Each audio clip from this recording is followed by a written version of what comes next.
Hammaga salom do'stlar, sizlar bilan Tradeway kanali. Bugungi videoroligimizda biz sizlar bilan Pocket Options saytida OTC valyutalarida pul ishlashga harakat qilamiz. Agar sizlar bu saytda yangi bo'lsangiz, birinchi bo'lib registratsiya va verifikatsiyadan o'tib qo'yishingiz kerak. Bu haqida ham videoroliklar bizning YouTube kanalimizda bor.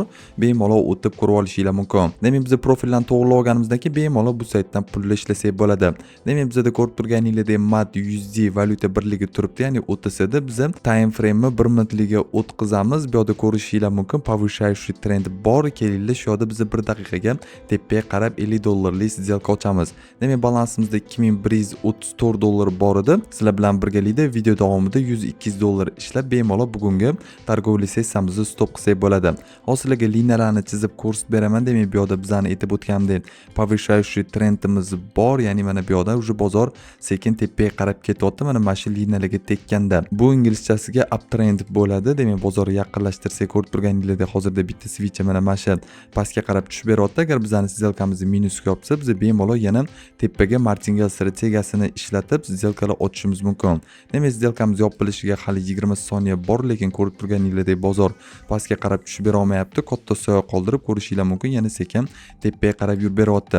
Demak, birinchi сделкamiz yopilishiga 10 soniya qoldi. Bu сделкamiz menimcha bizga plusga atributka bo'lib beradi. Agar minusga atributka bo'lsa, biz sразу martingale strategiyasi bilan tepaga qarab yana bitta сделка ochib qo'ydik. Mana ko'rib turganingizdek bu switchamiz bizga birinchi сделкamizni minusga olib bergani uchun biz sразу tepaga ko'rishingiz mumkin martingale strategiyasi bilan $110 ga сделка ochib qo'ydik. Chunki keyingi switch bizga уже yashilga ochilib berish kerak. Bu switch ham ko'rishingiz mumkin zo'rg'agina qizilga yopildi. Bu chalg'ituvchi switch bo'lishi ham mumkin. Demak, biz videoni tezlashtirib сделкamiz natijasini kuzatamiz. Mana ko'rishingiz mumkin, bu сделкamiz yopilishiga 4 soniya qoldi va bu сделкamiz bizga 100% lik plusga yopilib berdi va biz birinchi daromadimizni oldik. Demak, ko'rishingiz mumkin, balansimizda $2185 bo'ldi. Biz sizlar bilan birgalikda $51 чистый прибыль qildik. Ya'ni bu yerda uptrend ko'rdik. Biz ya'ni повышающий trend bor edi. Shu bo'yicha сделка ochdik. Bozor shu liniyamizni atributka qildi va ko'rishingiz mumkin, bitta chalg'itib bozor pastga tushib berdi va undan keyin impuls bilan bizga bozor tepaga qarab yurib berdi. Kelinglar, bu yerda yana biz $50 ga tepaga qarab сделка ochib qo'ysak bo'ladi. Nega desanglar, bu yerda maksimum bor. Bozor mana shu maksimumni bizga yengilab berish kerak. Hozirlarga maksimumni ham chizib ko'rsatib beraman. Mana bu yerda ko'rishingiz mumkin. Bozor hozirda maksimum liniyasi turibdi. Mana shu liniyamizni bozor bizga yana bir marta check qilib berish kerak. Undan keyin bozor bizga pastga qarab buyurib berishi mumkin. Demak, sizlarga mana maksimum liniyani chizib ko'rsatdim. Ya'ni bu yerda likvidniy zona bor. Mana shuni bozor bizga tepaga urib berish kerak. сделка bo'limini ochib videoni tezlashtirib natijasini kuzatamiz. Mana ko'rishingiz mumkin, сделкamiz yopilishiga 5 soniya qoldi va bizning сделкamiz ko'rishingiz mumkin 1 soniya qolganda bizga plusga atributka bo'lib berdi. Yana $46 biz daromadga chiqdik. Aytib o'tganimdek, mana shu likvid zonasini bizga urib berish kerak edi, lekin ko'rib turganingizdek bitta bizga yana chalg'ituvchi switch chiqib berdi. Xuddi mana bunaqa switch. Hozir bu switch уже bizga tepaga qarab yurib berish kerak. Ya'ni aytib o'tganimdek, mana shu liniyani urib o'tib berish kerak, ya'ni maksimumni yengillash uchun. Demak, biz boshqa valyutniy paralarga o'tib boshqa valyutniy paralardagi holatlarni ko'ramiz. Ya'ni bu valyutniy parada biz yaxshigina foyda qildik, salkam $100 biz foyda qildik. Ya'ni endi boshqa valyutniy paralarga ham o'tib analiz qilib sizlarga yana bitta сделкаlar ochib, keyin bemalol targovli sessiyamizni biz stop qilsak bo'ladi. Demak, bu yerda down trend bor edi. Ko'rib turganingizdek bu down trendni buzgan, ya'ni понижающий trendni buzgan. Hozirda bozor koridor bo'yicha harakatlanyapti. Demak, bu valyutniy parani tashab ketamiz. Tushunarsiz holati bor. Bu yerda mana ko'rishingiz mumkin, повышающий trend bo'lyapti, ya'ni bozor tepaga qarab yuryapti. Bu yerda mana qisqacha ko'rishingiz mumkin, понижающий trend bo'lgan, ya'ni bu bozor ichidagi holat, ya'ni uptrendning ichidagi holat. O'shaning uchun bunga uncha ahamiyat bermaymiz va ko'rishingiz mumkin, bozor bizga yana tepaga qarab yurib beryapti. Demak, koridor bo'lgan, koridorni bozor bizga yorib o'tib ketgan. Hozir yana biz 1 minutga kelinglar tepaga qarab сделка ochamiz. Chunki aytib o'tgandek uptrend bor, ya'ni повышающий trend. Hozir biz videoni tezlashtirib natijasini kuzatamiz.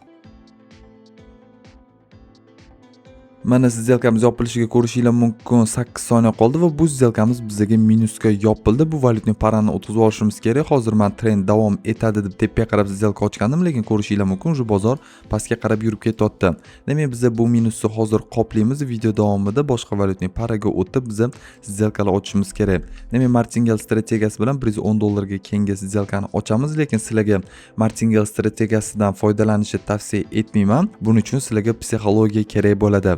Demak, bu yoqda qisqacha ko'rib turganingizdek понижающий trend bor. Hozir bozor ozgina bizga tepaga qarab yurib berish kerak. Shu yoqda biz 1 daqiqaga tepaga qarab сделка ochib olamiz.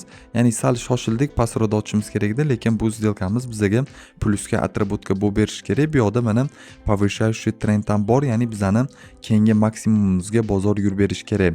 Agar bu yoqda ham minusga yopilsa, kerakli shu yoqdan biz yana bitta straxovka qilib qo'yamiz pastroqdan. Nega desanglar, hozir bozor bizga yana impuls bilan tepaga qarab yurib berish kerak.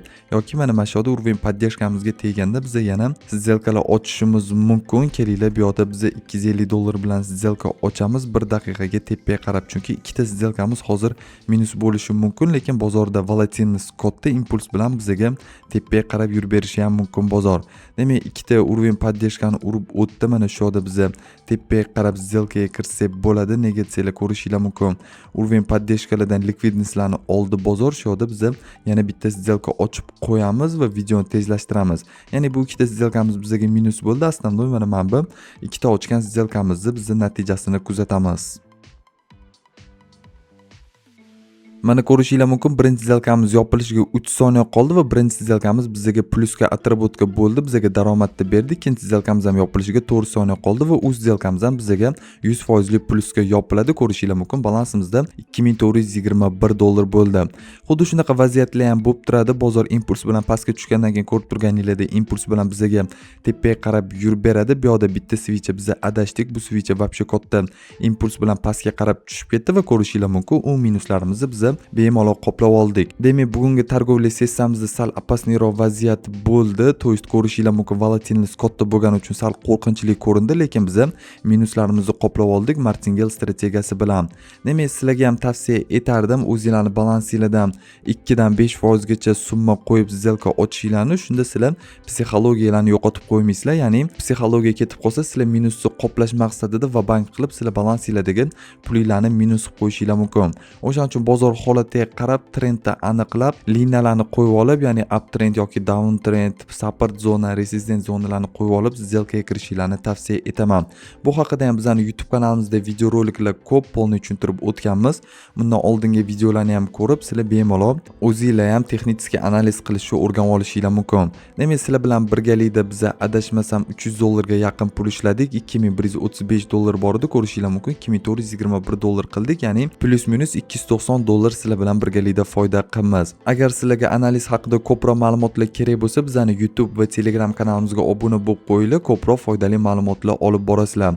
Demak, Telegram kanalimiz silkasi video описаниесida bo'ladi. Bu sayt original silkasini ham bizning Telegram kanalimizdan olishinglar mumkin. Demak, video yoqqan bo'lsa, videoga like bosib, kanalga obuna bo'lib, bizani qo'llab-quvvatlaverasizlar degan umiddamiz. Keyingi videolarda ko'rishguncha xayr, sog', salomat bo'linglar.